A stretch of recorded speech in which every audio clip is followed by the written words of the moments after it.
ശ്രീ രാഹുൽ ഗാന്ധി ജന്തർ മന്ദറിൽ പോയി അവിടെ ആഴ്ചകളോളമായി സമരം നടത്തിക്കൊണ്ടിരിക്കുന്ന കോക്രോച്ച് ജനതാ പാർട്ടിക്കാരായ വിദ്യാർത്ഥി സമൂഹത്തെയും അവർക്ക് പിന്തുണ നൽകിക്കൊണ്ട് നിരാഹാര സത്യാഗ്രഹം അനുഷ്ഠിക്കുന്ന സോനം വാങ്ചുക്കിനെയും സന്ദർശിക്കണമെന്ന് ശിവസേനാ നേതാവ് ശ്രീ ഉദ്ധവ് താക്കറെ അഭിപ്രായപ്പെട്ടതായി കണ്ടു.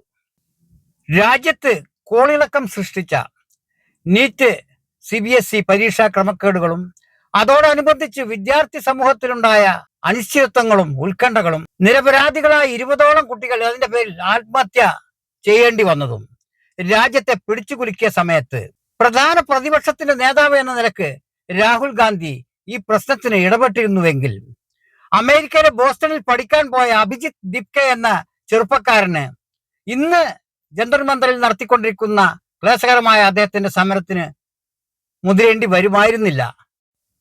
എന്നാൽ രാജ്യത്തെ അതിഗുരുതരമായ ഈ പ്രശ്നത്തിൽ ഭാവി തലമുറയെ, ജൻസിയെ, അവരുടെ ഭാവിയെ ബാധിക്കുന്ന ഈ പ്രശ്നത്തിൽ രാജ്യത്തെ പ്രധാന മുഖ്യധാരാ പാർട്ടികൾ ആരും തന്നെ ഒരു അഭിപ്രായ പ്രകടനങ്ങളും നടത്താത്തതിന്റെ പേരിലാണ് അമേരിക്കയിൽ നിന്ന് ആ യുവാവിന് ഇന്ത്യയിൽ വന്ന് വണ്ടിയിറങ്ങി നേരെ ജന്തർ മന്ദറിൽ പോയി മറ്റു വിദ്യാർത്ഥികളുടെ പിന്തുണയോടുകൂടി അവിടെ ഒരു സമരമാണ് ആദ്യം ആരംഭിച്ചത്.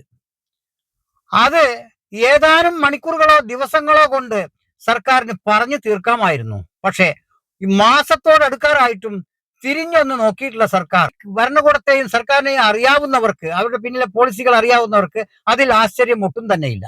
എന്നാൽ അതുപോലെയല്ലല്ലോ രാജ്യത്തെ പ്രധാന പ്രതിപക്ഷം, അതിന്റെ നേതാവ് രാഹുൽ ഗാന്ധി ഈ വിഷയത്തിൽ ഒരു അഭിപ്രായ പ്രകടനമെങ്കിലും നടത്തണമായിരുന്നു.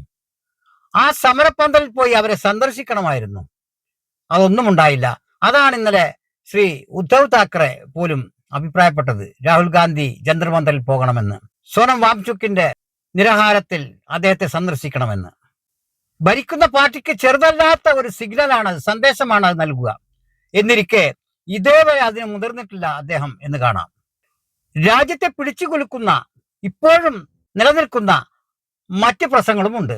ആ വിഷയങ്ങളിലും കാര്യക്ഷമമായ ഒരു അഭിപ്രായ പ്രകടനമോ ഒരു പ്രവർത്തനമോ ശ്രീ രാഹുൽ ഗാന്ധിക്ക് ഇനിയും തുടങ്ങാനായിട്ടില്ല.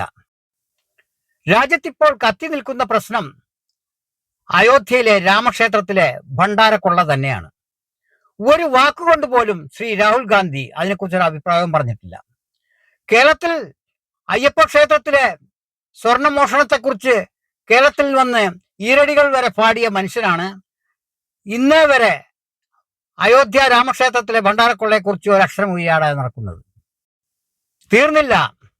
എത്തനോൾ മിശ്രണവുമായി, പെട്രോളിലെ എത്തനോൾ മിശ്രണവുമായി, അതുമായി രാജ്യത്തെ മുഴുവൻ വാഹന ഉടമകളും വലിയ ഉത്കണ്ഠയിലും ആധിയിലും കഴിയുമ്പോൾ അതേക്കുറിച്ചും ഒരു അഭിപ്രായമോ ഒരു പ്രവർത്തനമോ രാജ്യത്തെ പ്രധാന പ്രതിപക്ഷം എന്ന് അവകാശപ്പെടുന്ന കോൺഗ്രസ് പാർട്ടിയുടെ ഭാഗത്തു നിന്ന് ഇതേവരെ ഉണ്ടായിട്ടില്ല. ആൾക്കൂട്ട കൊലപാതകങ്ങളും മുസ്ലിം വീടുകളും കച്ചവട സ്ഥലങ്ങളും ഇടിച്ചു നിരപ്പാക്കലും ഇതൊക്കെ നടന്നിട്ടും അതിൽ കോൺഗ്രസിന്റെ പ്രതികരണമില്ലാത്തതിന്, സാധാരണ നിലക്ക് മുസ്ലിം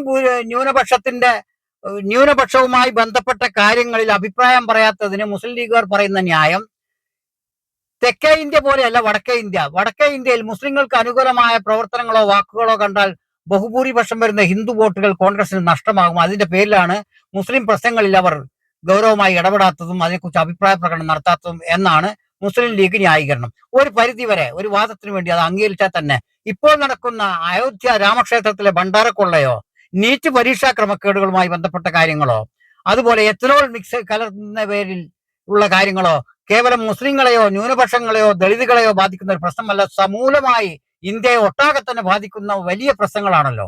എങ്കിൽ അതിനെക്കുറിച്ച് എന്താണ് കോൺഗ്രസിന്റെ അഭിപ്രായം?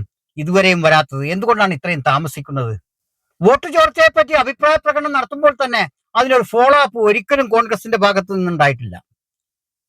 വോട്ട് ചോർന്നു, വോട്ട് മോഷ്ടിച്ചു, ചോരി ചെയ്തു, വോട്ട് ചോരി എന്നെല്ലാം പറയുകയല്ലാതെ, ചില സ്ഥിതിവിവര കണക്കുകൾ വിശദീകരിക്കുകയല്ലാതെ അതിനോടനുബന്ധിച്ച് രാജ്യത്ത് ഫലപ്രദമായ എന്തെങ്കിലും ഒരു പ്രക്ഷോഭം ആരംഭിക്കാനോ അതിനെക്കുറിച്ച് ഒരു ഫോളോ അപ്പ് നൽകാനോ നടത്താനോ കോൺഗ്രസ് മുതിർന്നിട്ടേ ഇല്ല എന്ന് കാണാം.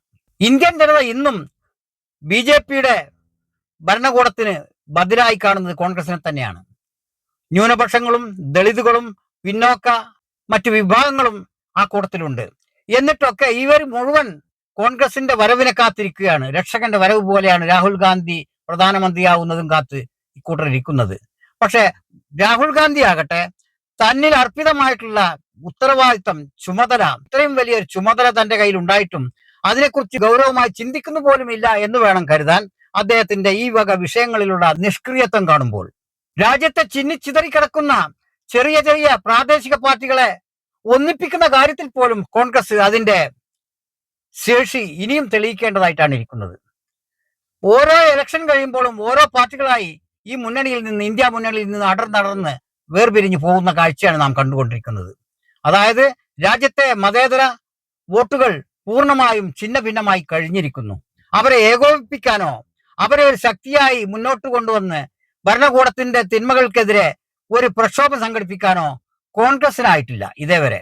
ഇനി ആകുമെന്നുള്ള പ്രതീക്ഷയും അത്ര കാര്യമായി ആർക്കും തന്നെ ഇല്ല. രാജ്യം ഇന്ന് നേരിടുന്ന വെല്ലുവിളികളെയും പ്രശ്നങ്ങളെയും ഭരണകൂടം തന്നെ മുൻകൈയെടുത്ത് പരിഹരിക്കേണ്ടതായിട്ടാണ് ഇരിക്കുന്നത്. പക്ഷെ ഭരണകൂടമാകട്ടെ ആഴ്ചകളോളമായി ഒരു പരിസ്ഥിതി പ്രവർത്തകൻ, ഒരു ആക്ടിവിസ്റ്റ് നിരാഹാര സമരം കടന്നിട്ട് തിരിഞ്ഞൊന്ന് നോക്കിയിട്ടില്ല ഈ സർക്കാർ. എത്ര ഭയാനകമാണിത്! ഉത്കണ്ഠാജനകമാണ് ഈ അവസ്ഥ.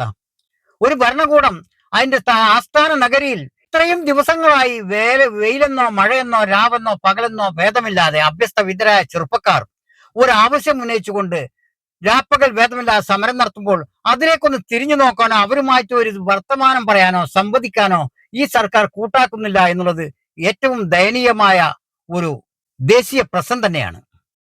അവിടെയാണ് കോൺഗ്രസിന്റെ കൂടി നിഷ്ക്രിയത്വം ഈ അവസ്ഥയെ കൂടുതൽ ഗുരുതരമാക്കുന്നത്. കോൺഗ്രസ് എങ്കിലും അതിന്റെ പ്രതിപക്ഷ ദൗത്യം ഈ വിഷയത്തിൽ നിർവഹിച്ചിരുന്നുവെങ്കിൽ ഇത്രയേറെ നിരാശ ചെറുപ്പക്കാർക്കിടയിൽ ഉണ്ടാകുമായിരുന്നില്ല. അതുകൊണ്ടാണ് ശ്രീ ഉദ്ധവ് താക്കറെ പറഞ്ഞതുപോലെ ജന്തർ മന്ദറിൽ ശ്രീ രാഹുൽ ഗാന്ധിക്ക് അദ്ദേഹത്തിന്റെ മൂക്കിന് താഴെ അദ്ദേഹം നിവസിക്കുന്ന സ്ഥലത്തിന് അടുത്ത് സമീപത്ത് തന്നെയുള്ള ആ സ്ഥലത്തേക്കൊന്ന് സന്ദർശിക്കാൻ ഒരു സൗമനസ്യം, അതിനുള്ളൊരു സന്മനസ് അദ്ദേഹത്തിന് ഇല്ലാതെ പോയല്ലോ. അത് വേണമെന്നാണ് അദ്ദേഹം അഭിപ്രായപ്പെട്ടത്. രാജ്യത്തിന്റെ ഭാവിയിൽ ഉത്കണ്ഠയുള്ള, ഭാവി തലമുറയുടെ ക്ഷേമത്തിൽ താല്പര്യമുള്ള എല്ലാവരും ശ്രീ രാഹുൽ ഗാന്ധി അദ്ദേഹം യുവതലമുറയെ റെപ്രസെന്റ് ചെയ്യുന്നു എന്നതാണ് വെപ്പ്.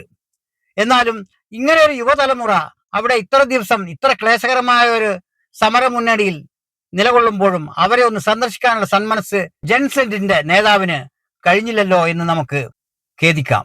ഇന്നല്ലെങ്കിൽ നാളെ കോൺഗ്രസ് അതിന്റെ നിഷ്ക്രിയത്വം കൈവെടിഞ്ഞ് സജീവമായി, ആക്റ്റീവായി ഇന്ത്യയുടെ ഇത്തരം ഗുരുതര പ്രശ്നങ്ങളിൽ ആവശ്യമായ ഇടപെടലുകൾ നടത്തുമെന്ന് പ്രത്യാശിച്ചുകൊണ്ട് നിർത്തട്ടെ.